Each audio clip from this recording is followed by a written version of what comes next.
Sapta. Sutra number 5G. Yes. Sapta. Gate. Visheshitatvacha. So, all faculties being conscious faculties.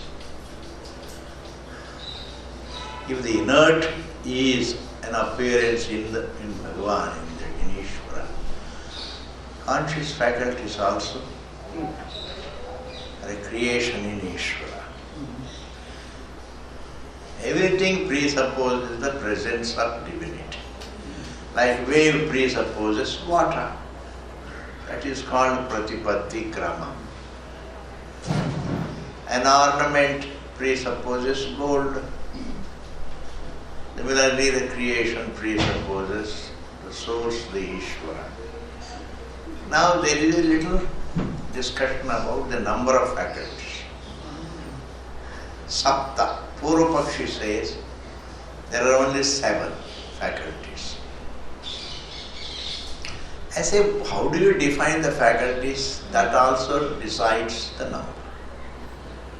A faculty is only the senses, 2 eyes, 2 ears, like this.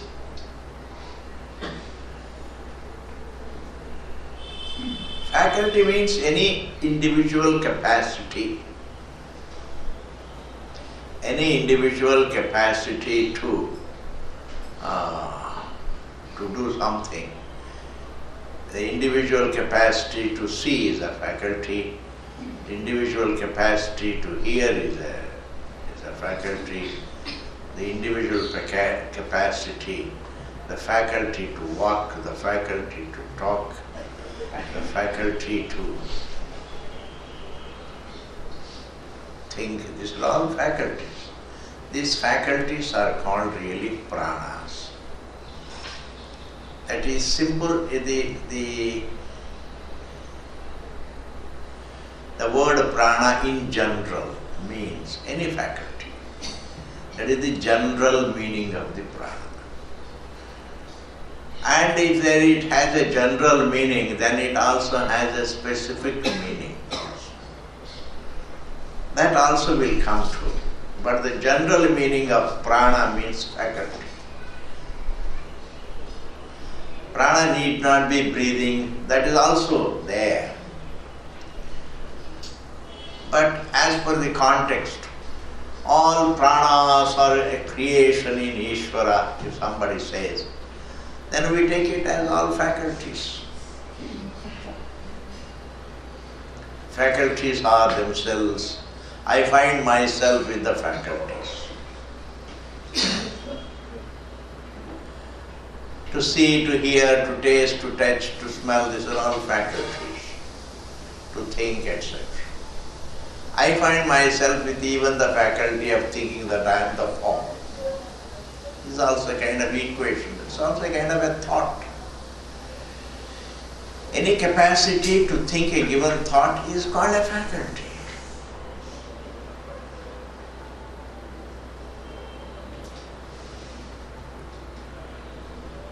So according to the Purvapakshi, the faculties are only 7. Sapta. Why gatehe? Because that is how they are evident. He says, Purvapakshi thinks, one opponent thinks, we have to take the faculties to be only 7. Why? That's how they are evident. Vishesha tattvacha, and the Shruti also, the scripture also describes the faculties as 7 at some time. But then the scripture defines, sometimes it says 7, sometimes it says 9, sometimes it says 11, sometimes it says 24, like this, as per the context. But the Purvapakshi sticks to only one vakya. You can always get obsessed with a given statement, even though Shruti says so many statements, but you get obsessed with one given statement and then say there are only 7 faculties. The Shruti also says here, Sapta Vaisirshanya Pranaha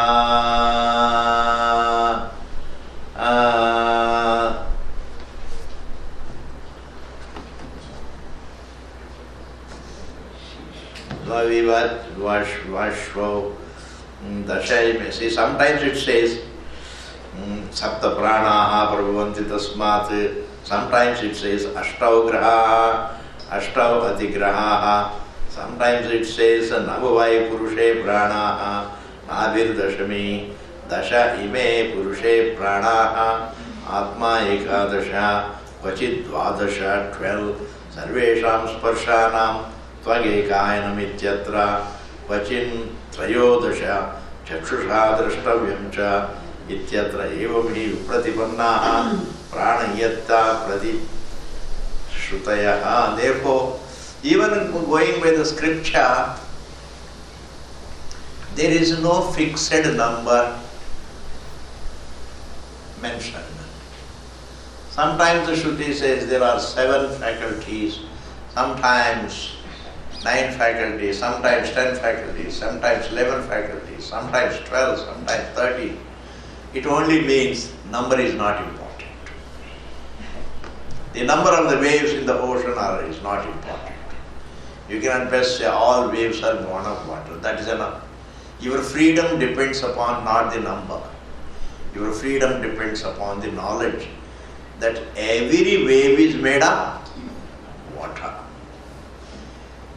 Our freedom is, man's freedom does not lie in finding out the exact number of faculties he has. He has. His freedom does not depend upon exactly in finding out exactly how many bones he has got. But definitely his freedom depends upon knowing whatever bones he has, whatever flesh he has, whatever faculties he has.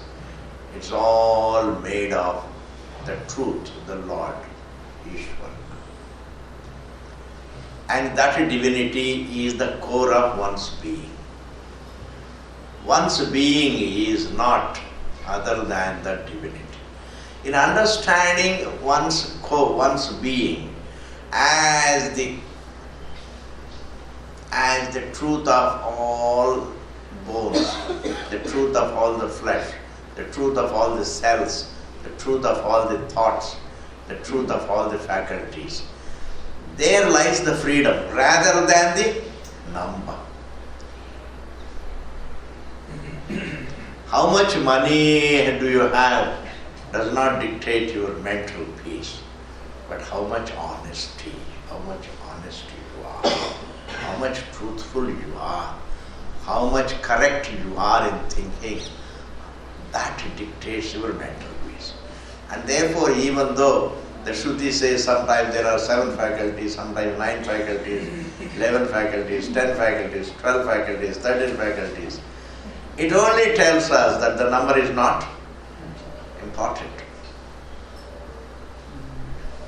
The number is not important. What is important? The Shruti always is the same in all the Upanishads. Like Atma is Brahman, that is important. Every Upanishad says Atma is Brahman. Never it says that Atma is something else. Your existence is divine. Divinity is the nature of every living being. Truth is the nature of every living being.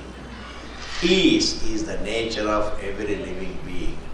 That is important. And that never changes in the Shruti. If it changes the number, that means number is not important. And what is important, it doesn't change.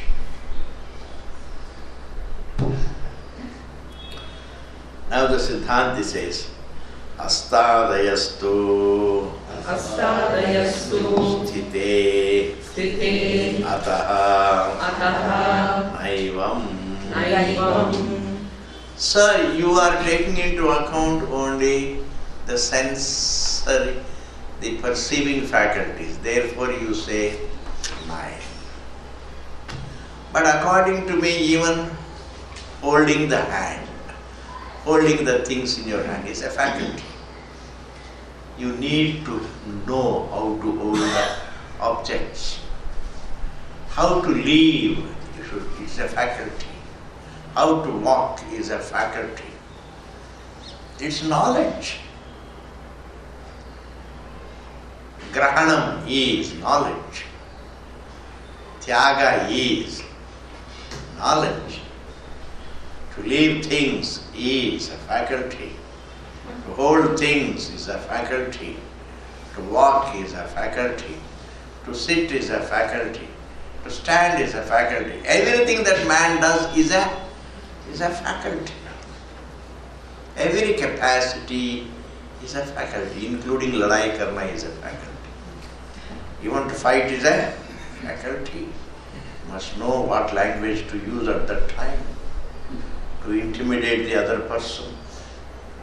Shouting is a faculty. If talking is a faculty, shouting also is a faculty. Remembering is a faculty. Therefore, you take into account only the sensory faculties. You take into account only the five senses and call them seven. But hastadayastu, but there are also other faculties like hands and feet, the karmendriyas, vak, pani, pada, payu, upastha, these are also faculties. Hastadayastu sthite, given these organs of action to that given is called sthite, jab wo rahta hai. Given the five organs of action, ataha, therefore, naivam, your count that there are only seven faculties is wrong. Excluding the organs of action, excluding the physiological faculties, excluding the anatomical faculties, excluding all those faculties, you may say they are seven. But you can't, can you exclude them? Because they are all faculties. Every piece of knowledge is made of the truth.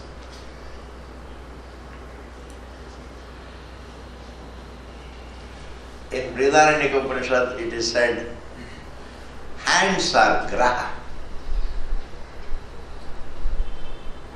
What you grasp with hands is atigraha. Graha and atigraha.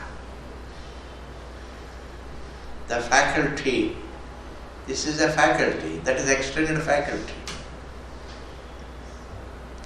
Graha and atigraha are both related.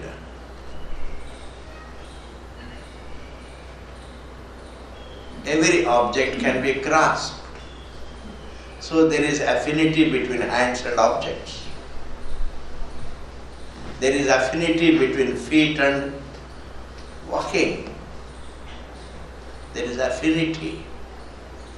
There is affinity between eyes and forms. Eyes are grahas and this is atigraha. In this manner, the Upanishad does refer to all the faculties as faculties. Even the karmendriyas, organs of action also as faculties. Therefore, excluding any faculty in your definition of a faculty is not right. You can't you can't define a faculty which definition excludes some faculty. You should give a definition that is all-inclusive. What is a faculty? Any piece of knowledge that man has is a faculty. To walk is a faculty, to talk is a faculty, to eat is a faculty, to swallow is a faculty, to cough is a faculty. And if you eat, there is some kind of a faculty, you know within yourself that you see to it that it goes into the stomach, not into the lungs. There are some involuntary faculties and there are some voluntary faculties. All these faculties, how can you count them as only seven? Therefore, the number of the faculties is not the topic. Why? Because even if you fix the number, it is of no use to me. एक बार ने बीरबल ने अकबर ने बीरबल को पूछा, भैया भारत में कितने कव्य हैं? Then Birbal said, whatever he is, he wants to know the number of the crows. He said 958. अच्छा, सबको बोला किनके आओ, किनके? लोग बोला ये बीरबल गलत है, ये तो केवल 900 भी है। बीरबल ने बोला बाकी तो पाकिस्तान चले गए हैं। कुछ लोग आके बोला नहीं नहीं 1000 है, तो कुछ लोग पाकिस्तान से वापस आए। See, this is what is called, wasting time with the non-essentials in life. Don't waste time with the non-essential. The number is unimportant. The numbers are unimportant. Even though in this world, numbers become very important for some people. Numbers and the volume is not important. Right thinking is important. That an ornament is made of gold is the truth to be understood. If there is one ornament, it is made of gold. If there are two ornaments, they are made of gold. If there are 1,000 ornaments, they are all made of gold. If there is one wave, it is made of water. Two waves made of water. 1,000 waves made of water. Countless waves made of water. Then why do you have to know the number? You have to only know only one thing. That is, what is it made of? What is the essence? And therefore, all faculties are made of the being, the conscious being. That is what is to be known. Therefore, when faculties are countless, you don't have to fix the number as only 7. Siddhantis never fix the number. Because the only thing that they fix is the truth. That is, whatever is the faculty, it is made of the truth. The waves are made of water. Bubbles are made of water. Froth is made of water. That principle of what is it made of? Even if it is truth, it is made of. And to be made of does not mean a process. Like a dream is made of the dreamer. You are pulling all, you are only seeing, you are only perceiving the entire dream within yourself. So you are the material. You are thinking a thought within yourself. So you are the material. You are thinking a feeling within yourself. So the material for your feeling is yourself, because you entertain a feeling within yourself. You entertain a thought within yourself. You entertain a pleasure in yourself. You entertain a pain in yourself. You can't entertain anything outside yourself. Even the outside, the idea of the outside is entertained within you. Therefore, you can't really get out of yourself. You are ever within yourself. And therefore, Bhagavan says, understanding the source of everything is important rather than counting the faculties. Astadayastu sthiteyataha naivam. This is over the next sutra. Anavascha.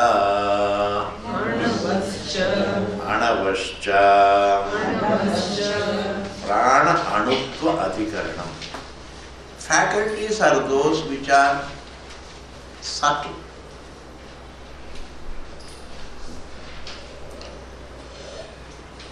Hands are gross, but my inner capacity, my inner knowledge to lift the objects is subtle. Feet are gross, The path on which I walk is gross, but my knowledge to walk is subtle. That faculty is subtle in comparison to the objects. The forms are gross. The eyeball is gross. The pupil is gross. The eyelids are gross. But my knowledge, the sight, is subtle. The ear is gross, but the faculty of hearing is subtle. Thus, every faculty is in the form of a piece of knowledge. When every faculty is in the form of a piece of knowledge, and that piece of knowledge is very subtle, sukshma. But even if it is subtle, so what? It's not the truth, it is made of the truth. Faculties appear and disappear, and whatever appears and disappears is a part of creation. And where they appear and where they disappear, that is the truth. The wave appears and disappears, that is a part of creation. Where it appears in water, where it disappears in water, and that is the truth about the wave. And therefore, faculties may be very subtle, but yet they are a part of creation.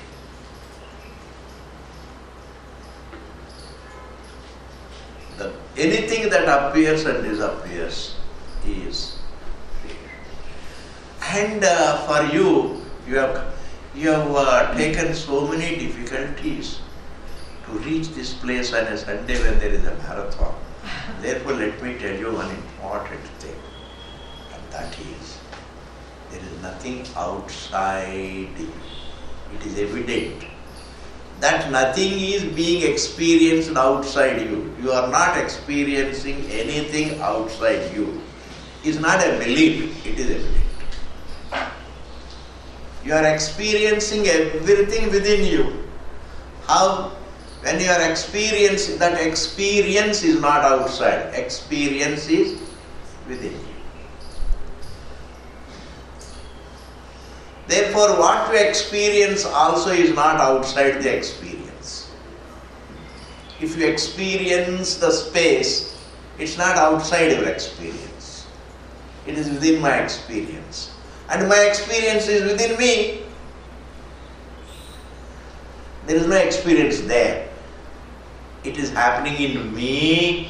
In me, the experience happens about the object. Therefore, the object is within the experience, and experience is within my being. The universe is within your experience, and your experience is within you. That means there is nothing outside. There is nothing outside you. Everything is felt within you. It's not a belief. Supposing you believe something, then even that belief is within you. Then Bhagavan is in heaven, is a belief. That entire belief is, that means you can never get out of yourself. Creation is rooted in you. That's not a belief. Everything is within the individual. Everything is rooted within the conscious individual. That everything is rooted in the conscious individual is not a taken for granted kind of a belief. It's evident. Because you are experiencing the universe, and your experience is not outside you. Like your dream experience is not outside you. Your experience, you close your eyes and experience dream. Even if you experience dream with eyes open, still it is within you. And therefore, understand this. Self-reflection is in the form of understanding everything is in touch with your being. It's like saying every wave is in touch with water.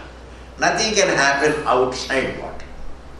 Waves cannot take place outside water. Bubbles cannot take place outside water. Froth cannot take place outside water. In the same manner, no experience can take place outside the conscious being. And an object of experience is within experience. And experience is within you. You can't come across experiences outside you. They are all objects of your experience. They are all objects of your experience. And the objects of experience are within experience. When the objects of experience are within experience, and experiences you don't come across outside yourself. Thus the entire Jagat is in touch with you. Yet, thinking about this point is self-reflection. It is useful. Useful means it's liberating. And the immediate fruit of this thinking is you'll be free from superstitions, beliefs, theologies, unnecessarily accepting things. You cease to be a follower of somebody. Because when the truth is yourself, why do you have to follow another individual? Follow, understand yourself as it is unfolded in the Shastra. You can help others, not follow others. You can listen to others, but you don't have to blindly follow them. What he says, if it is right, right, if it is wrong, it is wrong. But I should not be blind. If what is right, right is right. Right is right, it doesn't belong to anybody. Wrong is wrong. Wrong thinking is wrong thinking. Right thinking is right thinking. And this is the right thinking. That the universe cannot be outside your existence. Why? Because it's an experience. Objects are never evident except as experience.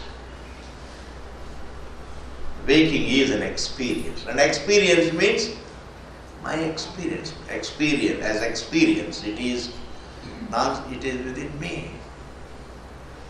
Like pain is an experience, it is within me. Pleasure is an experience within me. And that me, in touch with which everything or every experience is, that me happens to be free from all pains and aches. And that is all comprehensive being. This manner, faculties may be subtle, so what? But they are subtle creation. Objects are gross creation. But the objects are all within one's perception. And one's perception is not outside oneself. The form looks outside you, but your sight is not outside you. The sounds look outside you, but the faculty of hearing is not outside you. Thus everything is centered on oneself. ऐसा ये सूत्र कहता है प्राणा अणुत्व अधिकरणम अनवश्च. Then the next sutra ji, Shreshthascha. Now the word prana, has many meanings. Prana can mean really the source of the entire creation. The truth itself can be called prana. Prana also can mean the conscious being in equation with the form is the prana. Minus my equation with the form, I can't breathe. I can't think. I can't see, hear, taste, touch, smell. When you transcend the body, you transcend all the faculties. When you transcend the body, you transcend all the faculties. When you transcend the body, you transcend the breath also. When you transcend the body, you transcend your hunger and thirst. Therefore, what facilitates living is my presence, the conscious being's presence, equation with the form. It's like you are there, the house is there. What is the equation? You just go and live in that house. That's called equation with the house. This is my house. Your presence in the house facilitates the running of the house. You can't run a house if you are not there. You have to live in the house in order to run the house. Similarly, in order to run my life, I have to be in the form. It happens to be so. I have to be in the form to run it, to run my life. Therefore, my presence in the form, in equation with the form, with the idea that I am the form, this context, this situation is also called prana. The word prana has the second meaning. I gave you the first meaning. The source of everything, the truth is prana. That is also used.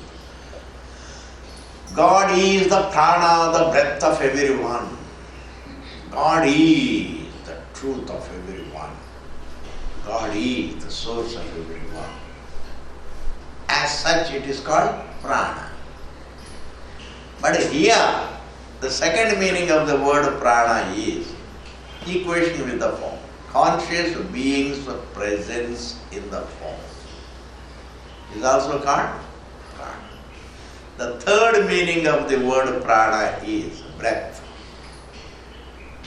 The entire physiology, breathing in, breathing out, and circulation, digestion, all these things, all the physiological activities are also called prana.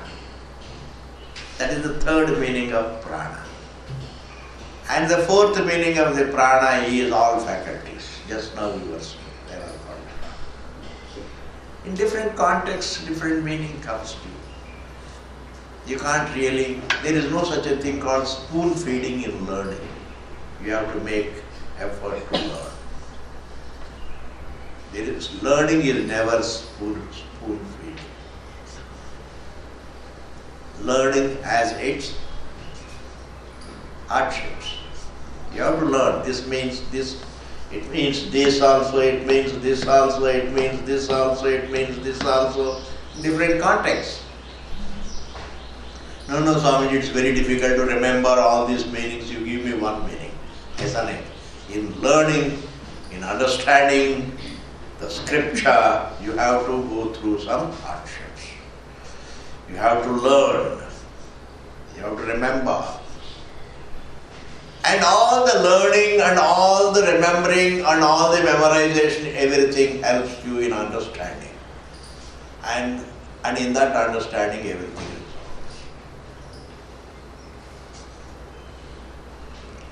Like you till the land, you grow the crop, and you harvest the crop, and you separate the grain from the husk, and you cook the food. Everything is useful for you to eat and relax. Your entire effort resolves in your survival. Yes, your entire tilling the land onwards, your entire effort culminates in your survival. Your entire learning culminates in your peace. Farming, business, these are all physical activities, culminate in survival. Is it not? Culminate in survival. Comfortable survival. In the same manner, education culminates in understanding the truth. It should. And it is meant to culminate in understanding the truth. If education is not, if it doesn't culminate in understanding the truth, it is a wasted education. If tilling the land culminates in survival, and if learning also culminates only in survival, and if education also culminates in survival, and if the scripture also culminates in survival, and what is it that is going to culminate in peace and happiness? Because man is searching not only for survival, he is searching also for peace and fullness. Therefore, the work is hardship, but it's necessary for survival. Similarly, learning is hardship, but it's necessary to understand the truth of oneself. In this manner, Prana Shabda can mean Brahman, it can mean Jivatma, it can mean breath, it can also mean faculties, different contexts. In the jungle, you say lion, lion, lion. It means a lion, a real lion. In a marketplace, if you say lion, lion, lion, it is not a lion. It's a lion like a man. Your interpretation changes with the context. That is why understanding things should depend upon your prakarana. Prakarana jnana means contextual knowledge. See the context and understand. If a man is too sluggish, then you say, my God, this man is dead. Now you immediately don't telephone Dayananda Smashan ground, you know. देखो जी एक person dead है, हमको उनको जलाने के लिए कुछ जगह चाहिए. You are not going to telephone. That means what? He is sluggish, he doesn't move. Context. That is the difference between dullness and intelligence. You always understand things as per the context. That's called intelligence, brilliance. And mostly people are dull. There were times when some invaders were there and you are supposed to carry a knife with you so that you can save. I said during peace times things should change. There are no invasions now. You don't have to carry a knife in your hand in a plane also. This you should be able to change. With the change of context, be prepared to change. That is intelligence. And what is unintelligence? You get obsessed with the same thing. Once upon a time, maybe in those days, there was some need to marry a small little child. पहले वचन देना पड़ता है वगैरह.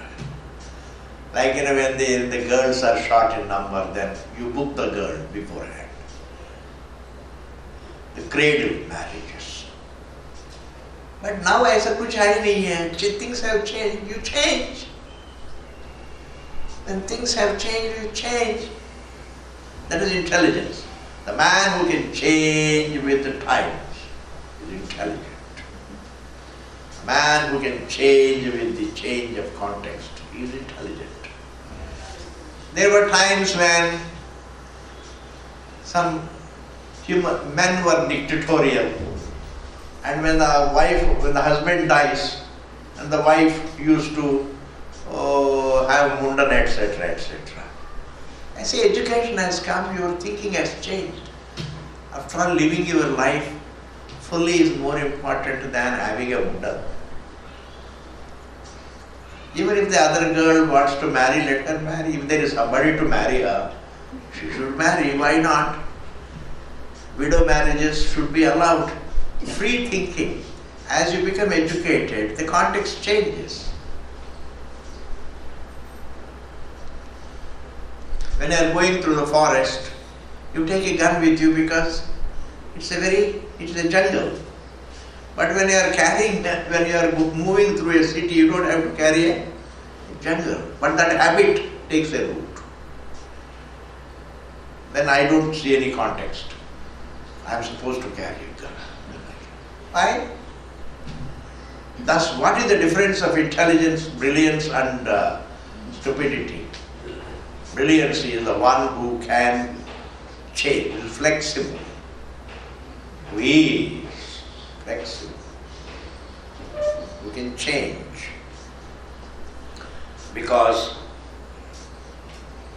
understanding the truth is more important than your conventions. Conventions can keep changing what is there.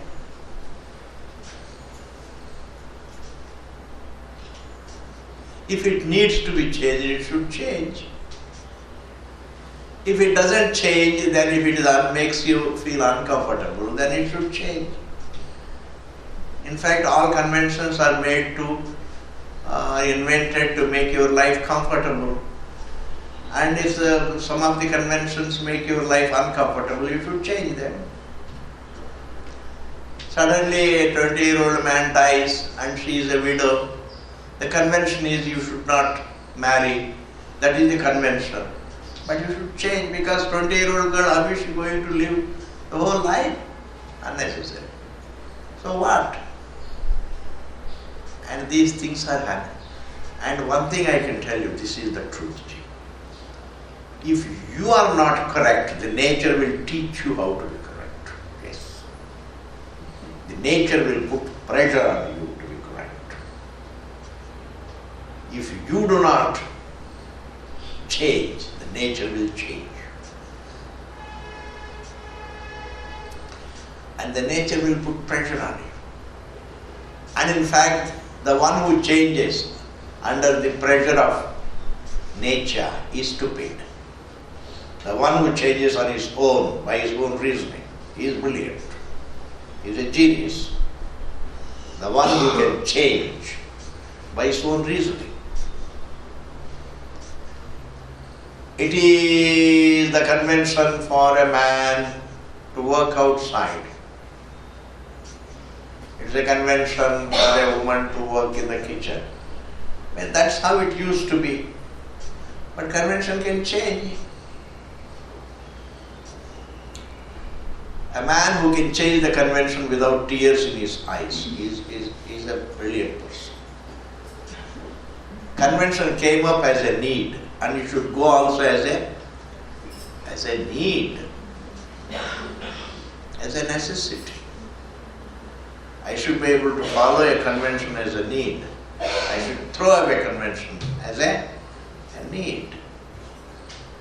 Nor our identity is determined by any convention. Our identity is determined by only one thing, right thinking. Okay. Thus I have explained away the meanings of prana shabda. Sreshthascha. The breathing does not give life. Breathing itself is facilitated by prana. Here prana means my conscious presence in the body. Unless consciousness, unless the truth is in equation with the form, you can't breathe. Therefore, Your presence conscious, your conscious identity in equation with the form is the Sreshta, is the most exalted phenomenon. Because your presence in the body facilitates breathing, your presence in the body facilitates thinking, your presence in the body facilitates doing. Everything is facilitated by prana. And here prana means conscious presence in the body. And in that sense we say prana is Sreshta. Prana is Sreshta means prana is superior. Your presence is superior. God's presence in heaven is not important. Your presence. Ultimately, even if God is present in heaven, so what to me? Ultimately what matters to me is my presence. My presence, my peace. You can never choose anything. You cannot renounce your presence and your peace for anything. You can renounce your comfort, not peace. Sometimes you renounce wealth for your children because that makes you peaceful. So you are not renouncing peace, you are renouncing a comfort. You are renouncing a money. You may renounce some facility, but it's not possible for you to renounce peace.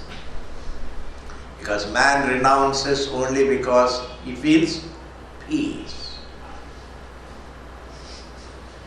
A soldier makes the ultimate sacrifice because that makes him peaceful. Even that thinks, let me die for the country, gives him peaceful, gives him peace. Therefore, you make all sacrifices for peace. You achieve everything for inner peace. And you sacrifice everything for inner peace. And that peace is the topic of your culture. And renouncing that culture for a few conveniences, I don't think it is right. The culture that teaches the peace as your nature, to renounce that culture for the sake of a few conveniences is not, in my view, is not right. It's not right thinking. We renounce conveniences for peace. We renounce conveniences for this education, for this culture. And the cultures that only talk about order, living order, they cannot think of the spiritual truth. Those who are obsessed with conveniences, comforts, cannot think of peace. And those who think of peace of one's being, the truth of one's being, the eternity of one's being, don't give much attention to comforts and conveniences, etc. That's why India is like this. Because we think more of peace rather than comforts and conveniences, etc. We don't mind living in dust, but think of the truth. I say this has been the country, and it is going to be like this forever. Some conveniences may happen, some comforts may happen, some lifestyle may change, but yet the core of the culture is to think of the peace, to think of the truth of what is this conscious being. Is he the form, or is he something else? In this manner. Therefore, a lot of intellectuals in India who say, what is this country? A lot of dust, and let us go abroad. Those who want to go abroad can go abroad. But to understand India, you have to be brilliant. And most of the intellectuals are dull-witted. Even though they are educated abroad and come here, they are all dull-witted. And if they are not dull-witted, they are biased. very biased intellectuals. This is a country that talks about the truth, which is the peace of every, which is the truth of every living being. That is the topic. When they are occupied with that spiritual topic, naturally, the empirical comforts, the empirical conveniences, the empirical lifestyles, they take a back seat. Thoda sa ho jata hai. If you have vairagyam, your work and achieving, making money, it takes a back seat. And every housewife must understand the husband. The husband, sometimes he is a virakta, he is not that interested, he is not money-minded. Don't expect him to make money.